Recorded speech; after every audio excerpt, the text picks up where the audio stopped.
Okay, we'll start our next lecture, and this week we're interested in how two people experience the same reality so differently. And I have a quote here from Henry Bergson, and the eye sees only what the mind is prepared to comprehend, harkening back to our intro class, in which I talked about how we are nothing more than a brain trapped in a skull dressed in a meat suit, and truly, our eyes are nothing more than tools, and our brain constructs the reality that we sense and perceive. And beyond what our brain constructs, we have no outside access to the world. So, in regard to that, we truly see that which our mind constructs based upon our previous experience and assumptions about the world. So, with that being said, during our first week of class, we covered why people do what they do and how we get people wrong. So now we're interested in, for example, have you ever argued with somebody about something you both witnessed? Um, and by the end of the day, hopefully we can explain that a little bit better. So maybe you watched the same movie as somebody else, but you've experienced it in two very different ways. Maybe you watched a football game and the ref made a specific call, and your friend said it was a said it was a great call, and you think it was the worst call you've ever seen in your life. So that's what we're going to talk about today. So, if we're all looking at the same world, literally, we are all experiencing the same thing. Why don't we all perceive it the same way? So, last class we did learn why, or that intuition is basically not always correct. It's helpful sometimes, but it's not always correct. And we're going to basically talk about one reason why. So, here we go. So, what do you see? And I'll just give everybody just a second here. This is a very traditional optical illusion. And is there another possibility?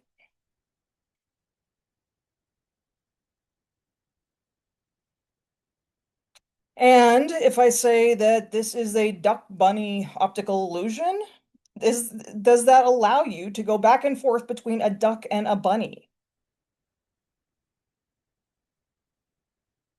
And if you can't see it, okay, basically, if we're looking at the duck, here's the duck's eyes, here is its bill to the left. Yes, you cannot see my mouse. If we're looking at the bunny, that which would be the bill for the duck is the ears for the bunny. Okay. So here's the thing. If you saw the duck or if you saw the bunny and vice versa and went back and forth, here's the thing is the picture didn't change. The picture didn't change at all. Your perception did. So literally you were able to perceive the same thing in multiple ways. And this goes back to how our first judgment is not always correct. It's usually incomplete, and it's not because we're careless. It's because our brains interpret information differently. Okay, so this just goes again to the duck bunny. Is the are the people who thought it was a duck wrong? Are the people who thought it was a bunny wrong? Is anybody lying? Is anybody less intelligent? Is anybody paying less attention? And again, we didn't see one or the other just because we're irrational.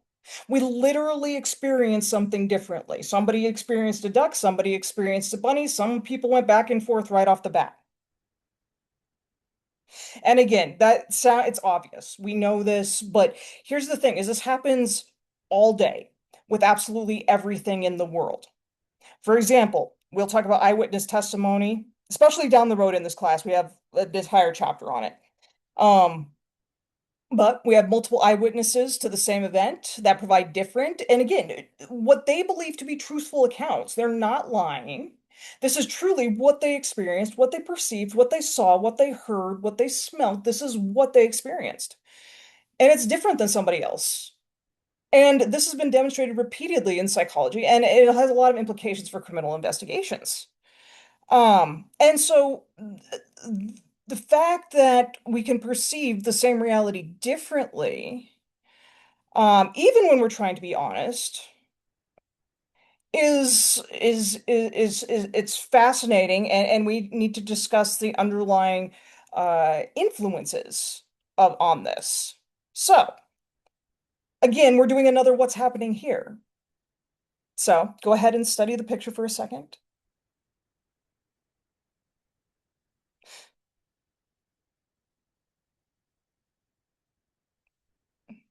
So what do you think's happening? And you can think about either person in this picture. What kind of people or person do you think this is? How do you know?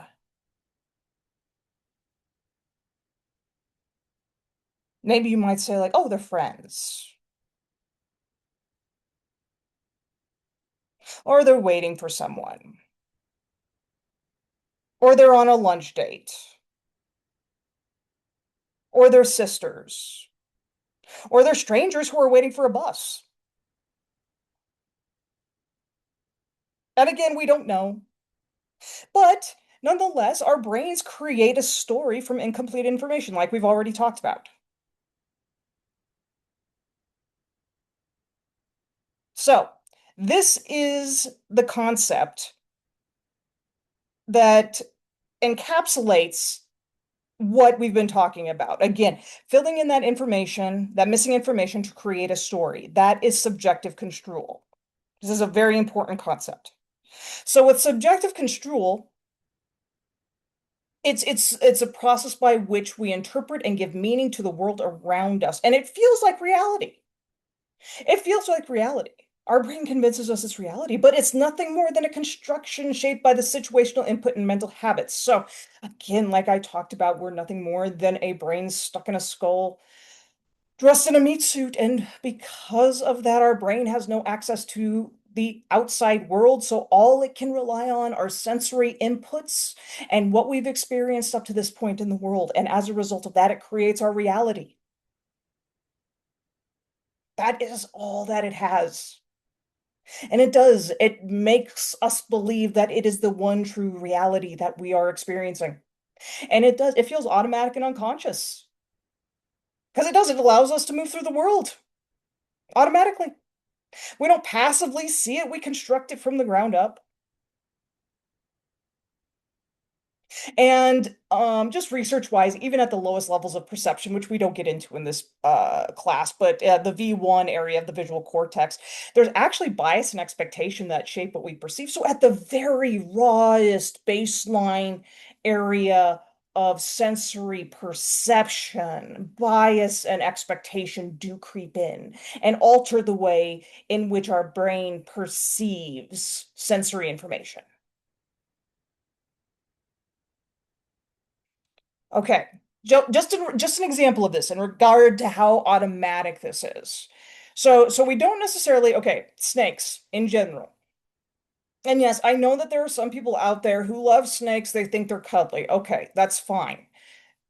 That is not that is not necessarily the norm. The norm or the average is that we see dangerous snakes. We don't see snakes and then decide they're dangerous. Most of us don't see a snake and think, oh, let me go up to that snake. Let me look at all of the patterns on it, see if there's a rattle, so on and so forth, and then determine if it's dangerous. No.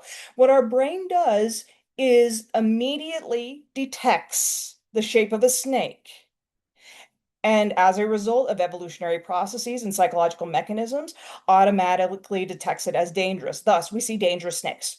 Boom, it is automatic. And as a result of that automaticity, our fight or flight system does go off, and maybe we scream, maybe we run, maybe our heart jumps a little bit. But what our brain's doing, it's integrating meaning and perception. It's instantaneous and automatic. That is subjective control. And you know what? It doesn't matter if that snake is real. I myself have done this. And when I was delivering some groceries, I stepped onto it. I still don't know if it was real or not. I stepped onto somebody's porch, and there was a little curled up snake. And I don't do snakes. And I jumped and dropped the groceries, and I jumped off the porch. It would be a great ring video. Anyways, I had to go set the groceries back up, and I looked and like I'm pretty sure it was a rubber snake. But that's not what my brain didn't care. My brain sensed and perceived a dangerous snake, and as a result of that, I behaved accordingly. My brain didn't wait to find out whether it was dangerous. My brain reacted automatically and construed that as something that is dangerous, and that was my reality. So, and again, we say that it's a subjective construal because it is based upon our interpretations, our experience, our knowledge, our beliefs. They're not objective, they're subjective. And construal is the construction because of our uh, personal experiences, beliefs, knowledge. Those, that basis is how we are going to construct our reality. So that subjective experience is going to be the basis for the construction of reality of which we feel is true. Okay, so let's see here. Yes, we don't react to reality, we react to our interpretation of reality, even though we do perceive that that is really real. Um, and again, so like, and this is the next slide here. If everybody constructs a reality a little bit differently, we're all experiencing reality a little bit differently. Why are we all so convinced that our version is the correct one? Because yeah, you're listening to this, I'm talking, we're all pretty convinced that yeah, my version of reality is I'm pretty sure it's the real one. I do not know what you are all experiencing, but I'm pretty sure mine's the real one. And not only do we interpret reality differently, again, we don't realize we're interpreting it. We assume that we're kind of absorbing like a movie version of reality and everybody else's as well. That we're just seeing reality as it is. So, here we go. Why are we so sure we're right? And again, I've thought, why? I don't know why they can't see this. I do not know why they can't get this. And I know other people have thought the same thing about me. And again, we all think we're being objective. But the thing is, again, experience is construed. We are unaware that this interpretation is happening cognitively in our brain at any given time. We just kind of assume that it is the truth. And so this assumption that it is the truth is called naive realism. It is a disbelief or a lack of appreciation for subjective construal because, again, we think it's objective in the actual reality.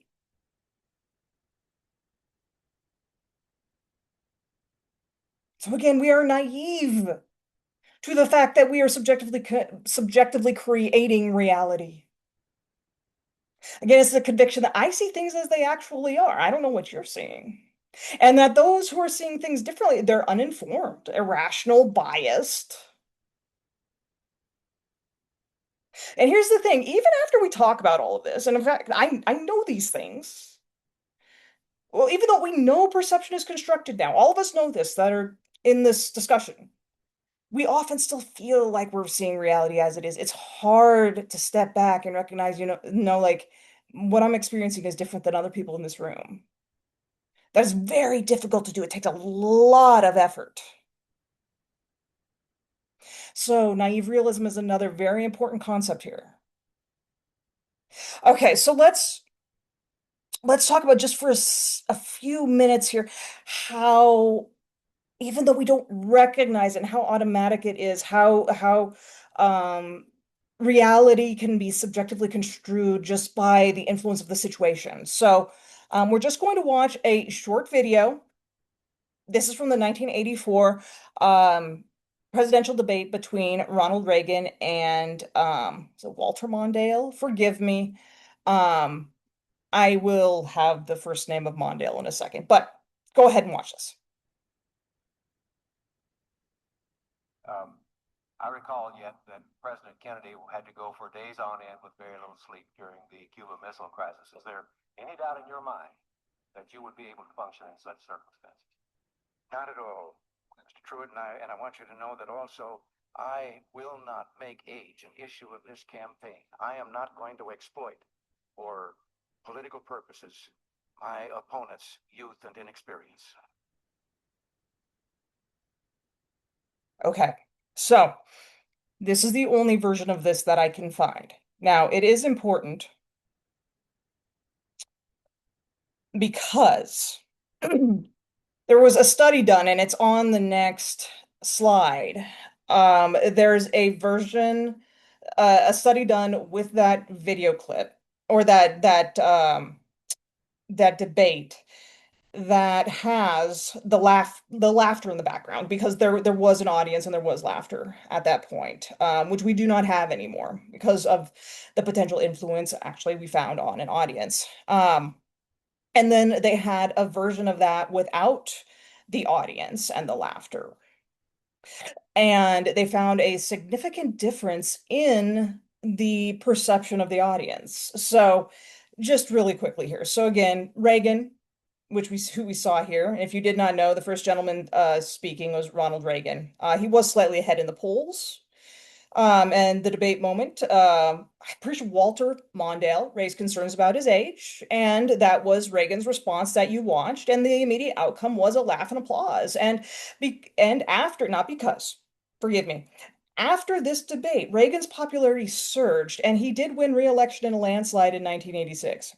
So, the reason that this matters, and research has indicated this, live audience reactions like laughter and applause do shape the perception of did shape the perception of viewers in regard to Reagan's wit and confidence, and possibly influenced who they voted for. And social psychologists do argue these non-verbal social cues do influence how viewers judge candidates' performances. And the situation, which was live and reactive, matters more than we think. And again, here's the thing about this is that we really are probably unaware of how much our audience's behavior shaped their own judgments. And again, this kind of goes to the subjective construal, and we do not necessarily recognize how the situation around us may be influencing how we're actually perceiving reality. Because again, it's very automatic. And then as a result of that, how it's influencing our behavior. And how really, if we think about it, how much is really controlled. Nonetheless, oh boy, that was a mistake. Okay, so forgive me again. Here's the study that was conducted. Here, the researchers showed the footage to two groups unfamiliar. Group one watched it with the laughter and applause. Watched two without audio. And the findings: 70% of participants who heard the laughter and applause rated Reagan's performance as good, while only 45% who did not hear the audience reactions rated it as good. That is a very significant discrepancy there. And viewers often believe their judgments are based on content alone, but they're influenced by social cues they may not even notice. So, literally, because of the situation, again, we don't even recognize, again, because of the automatic nature of subjective construal and perception, that they were being influenced by this applause and laughter. And that was actually influencing their perception of Reagan. It wasn't the words he was saying or the message he was providing. It was actually the reaction of the people to his joke. Correlatively, of course. So, this is taking it to another this is going a little bit further in regard to like, okay, laugh tracks. There is a real you don't see them as much anymore, I don't think. I don't watch enough sitcoms probably, so maybe there are some out there, but I think about the 90s when I grew up, you think about Seinfeld, Home Improvement, Cheers, you name it. Friends, there we go. You might watch Friends. They do work. Hearing laughter does increase the chance we find something funny. Even if you don't think you're influenced, the subjective experience does change. We do not, we kind of take for granted how much others define the situation for us. So audience reactions, laugh tracks, societal cues, they do act like frames to tell us how to feel. So like circuses. Circuses will actually plant audience members to sound excited about being at the circus, and that excitement spreads through the crowd. So it's kind of basically a contagion, so to speak. Marketers, performers, political campaigns use this technique. Planting enthusiastic participants can shift how others define the situation, affecting engagement and perception. And I know that NBA teams will do this during timeouts when they have like they put people on the big screen dancing or doing different things. Those people are usually planted, but they get people excited, they get people laughing, they get people engaged. And so literally it's the situation that is altering somebody's behavior.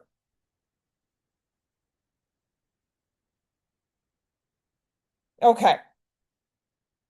So, yeah, okay. What's happening here? Another what's happening. Write a one sentence explanation of what's happening. And you can pause it. I'm just going to keep talking though. Again, so